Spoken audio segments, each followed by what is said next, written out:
భారత రాజ్యాంగాన్ని పరిరక్షించాలని చెప్పేసి కాంగ్రెస్ పార్టీ అధిష్టానం ఏదైతే నిర్ణయం తీసుకుందో జై బాపు, జై భీమ్, జై సంవిధాన్ అనే కార్యక్రమాన్ని ఈరోజు అక్బర్పేట భూంపల్లి మండలంలోని చిన్న నిజాంపేట, రామేశ్వరంపల్లి, కుడవెల్లి, అక్బర్పేట గ్రామాలలో మండల కోఆర్డినేటర్ గాంధారి నరేందర్ రెడ్డి గారి ఆధ్వర్యంలో నిర్వహించడం జరిగింది.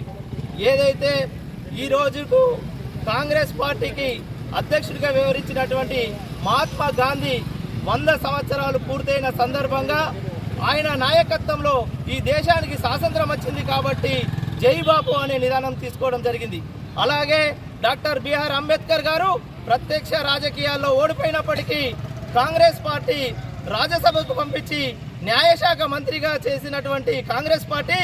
ఈ భారతదేశానికి ఒక రాజ్యాంగం ఉండాలని చెప్పేసి ఆ రాజ్యాంగాన్ని అంబేద్కర్ గారితో రాసించి పేదలకు, బడుగు బలహీన వర్గాలకు న్యాయం జరగాలని చూసిన రాజ్యాంగాన్ని దాని గురించి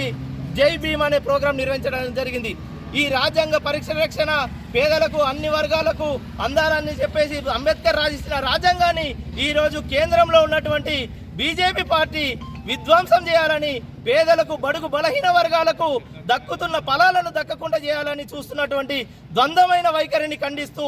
దేశవ్యాప్తంగా కాంగ్రెస్ పార్టీ తీసుకున్న నిర్ణయాన్ని ఈ రోజు మేము ముందుకు నడవడం జరుగుతుంది. బీజేపీ ఏదైతే చేస్తున్న కుతంత్రాలను తిప్పికొడుతూ ప్రజల సహకారంతో